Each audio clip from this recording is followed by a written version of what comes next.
Hello guys, welcome back to the series of higher trigonometry. हम लोग last time exercise discuss कर रहे थे और हम लोगों ने नंबर 2 को डिस्कस किए थे। आज हम लोग नंबर 3 को डिस्कस करेंगे। अगर आपके पास हायर ट्रिग्नोमेट्री का बुक नहीं है तो आई हाईली रिकमेंड कि आप उसका पीडीएफ डाउनलोड कर दीजिए ताकि आपको हम लोगों के साथ टैली करने में सुविधा हो। तो लास्ट टाइम हम लोगों ने नंबर 2 को बड़े ही इजी तरीके से सॉल्व किए थे। इस बार हम लोग 3 को सॉल्व करेंगे। देखिए 3 में क्या बोला जा रहा है। 3 में यही बोला जा रहा है कि अगर a प्लस IB एक कॉम्प्लेक्स नंबर है, उसका पावर m/n है और उसका कॉन्जुगेट भी आपके पास है कि a माइनस IB, उसका पावर भी m/n है, तो उसका वैल्यू होगा 2a² + b² to the power m/n cos of m/n tan inverse b/a। ठीक है, तो ये चीज हम लोगों को प्रूफ करना है। तो इसको प्रूफ करने से पहले आपको पोलर फॉर्म की आइडिया थोड़ा सा होनी चाहिए। ठीक है, अगर आपको पोलर फॉर्म के बारे में पता नहीं है कि क्या होता है, हम लोगों ने इसके बारे में अच्छे से एक वीडियो बना के रखे हैं। आप चैनल पे जाइए, वो वाला वीडियो देखिए, फिर इधर आइए, आपको मजा आ जाएगा। ठीक है, तो चलिए शुरू करते हैं। तो आपको पता है कि कोई भी कॉम्प्लेक्स नंबर हो उसका एक पोलर फॉर्म रहता है कि अगर आपके पास कोई भी एक कॉम्प्लेक्स नंबर हो, फॉर एग्जांपल z, उसका एक पोलर फॉर्म रहेगा ही रहेगा। और उस पोलर फॉर्म का जनरल फॉर्मेट ये होता है r(e⁻i⁻θ) होता है कि नहीं। तो वही करेंगे। देखिए हम लोगों के पास एक कॉम्प्लेक्स नंबर है z जिसका वैल्यू है a + IB। तो हम लोग एज्यूम कर लेंगे कि इसका पोलर फॉर्म होगा r(e⁻i⁻θ। r क्या होता है? r होता है radius from the origin and theta क्या होता है? Which is the angle made by the point or the complex number from the positive direction of the x-axis in counterclockwise direction। अब देखो r(e⁻i⁻θ) को डी मोवियर थ्योरम लगा के हम लोग ऐसे भी ब्रेक कर सकते हैं। आप बोलोगे कैसे? तो देखो बेसिकली डी मोवियर थ्योरम मतलब यूलर्स थ्योरम, जो डी मोवियर थ्योरम का एक सब्सिक्वेंट पार्ट होता है, वो क्या बोलता है कि e⁻i⁻θ हो जाता है cos θ + i sin θ, है कि नहीं। तो दोनों साइड में अगर r लगा देंगे तो क्या बन जाएगा? इधर आ जाएगा r cos θ + r sin θ। हम लोग कांस्टेंट को अंदर ले चुके। अब देखो ये हो गया आपका रियल पार्ट, ये हो गया आपका इमेजिनरी पार्ट। और कॉम्प्लेक्स नंबर के साथ अगर आप मैच करके देखोगे तो a बन जाएगा आपका रियल पार्ट, b बन जाएगा आपका इमेजिनरी पार्ट। तो आप देख ही सकते हो कि इसका वैल्यू a होगा और b का वैल्यू r sin θ होगा। एकदम इजी चीज है, सिंपल ऑब्जर्वेशन से आप देख सकते हो। तो फिर हम लोग a + b का वैल्यू हम लोगों के पास है। ठीक है, अब हम लोग a - b का भी वैल्यू निकालेंगे। और कैसे निकालेंगे वो देखिए, सिंपल है। a - IB इसका वैल्यू क्या होगा? a का वैल्यू होगा r cos θ। यहां से हम लोग इसको डिराइव कर रहे हैं। और देखो माइनस i और b का वैल्यू क्या है?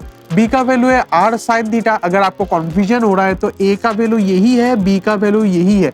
लॉजिक यही है कि इस कॉम्प्लेक्स नंबर का रियल पार्ट a है और इधर कॉम्प्लेक्स नंबर का रियल पार्ट r cos θ है और इमेजिनरी पार्ट b है, इमेजिनरी पार्ट r sin θ है, तो दोनों साइड को इक्वल होना ही होगा। तो इस लॉजिक लगा के हम लोग ये भी लिख सकते हैं कि a - IB = r cos θ - r sin θ। अब r को कॉमन ले लेंगे तो ये बन जाएगा cos θ - i sin θ। और आपको पता है कि हम लोग यहाँ पर यूलर्स फॉर्मूला लगाएंगे तो ये क्या बन जाएगा? e⁻−i⁻θ। सिंपल। तो हम लोगों के पास a + IB और a - IB दोनों का वैल्यू है और इसको हम लोग क्या करेंगे? अब पुट कर देंगे। पुट कर देने से क्या बन जाएगा वो देखो, r(e⁻i⁻θ) बन जाएगा टू द पावर m/n और r(e⁻−i⁻θ) टू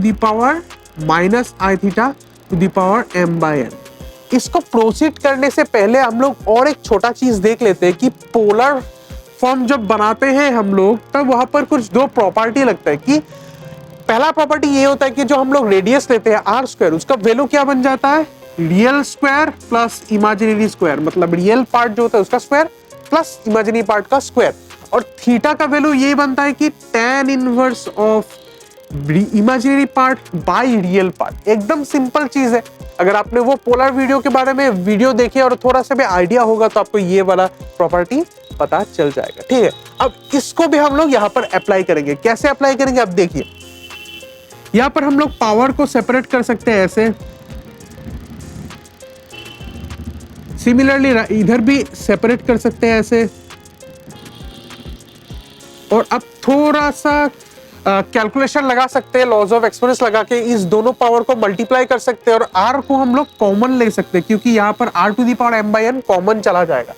तो देखो r to the power m by n common चला गया और e टू द पावर ये बन जाएगा theta m by n plus e to the power minus i theta m by n। और फिर से देखो वो सेम फॉर्मूला, कितना बार इस फॉर्मूले को हम लोगों ने अप्लाई किया है कि भाई e to the power i theta plus e to the power minus i theta का वैल्यू 2 cos थीटा होता है। थीटा मतलब जो एंगल यहाँ पर रहता है। इस केस में हम लोगों का एंगल क्या है, हम लोगों का angle theta m by n है। तो इसका वैल्यू क्या बन जाएगा, r m बाई n और ये बन जाएगा 2 cos theta m by n। ठीक है, इतना तक समझ में आ गया। अब देखो r का वैल्यू क्या है। r का वैल्यू हम लोगों को पता है कि r का वैल्यू r स्क्वायर का value a square plus b square है। तो देखिए अब क्या करेंगे, r to the power m by n जो है इसको हम लोग ऐसे भी लिख सकते हैं कि root r square to the power m by n और cos थीटा के जगह में हम लोग m n को आगे ले आएंगे, दैट इज ऐसे लिख देंगे इसको। ठीक है, अब देखो r स्क्वायर का वैल्यू यहां से पुट कर देंगे, that is square root of a square plus b square to the power m by n। ये 2 को आगे ले जाएंगे तो ये 2 आगे आ जाएगा मतलब 2 और देखो cos m बाई n आ जाएगा और थीटा के जगह में हम लोग ये वैल्यू को पुट कर देंगे तो क्या आ जाएगा, tan inverse of b by a।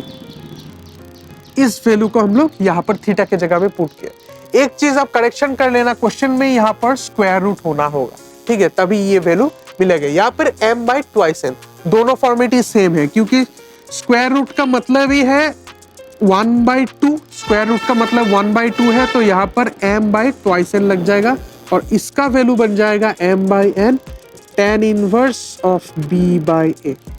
एकदम सिंपल सा प्रूफ था। सिंपली हम लोगों ने जितना सारा प्रॉपर्टी और जितना सारा आइडेंटिटी है उसको ही अप्लाई किया। अगर आपको ये वाला वीडियो और ये वाला प्रूफ आपको अच्छा लगा, आपको हेल्प हुआ तो वीडियो को जरूर लाइक कीजिएगा एंड चैनल को सब्सक्राइब करना मत भूलिएगा और अगर आपके दोस्तों के साथ भी शेयर करना है ताकि उनको भी पढ़ाई में मदद हो। थैंक यू, आज के लिए इतना ही, स्टे ट्यून्ड।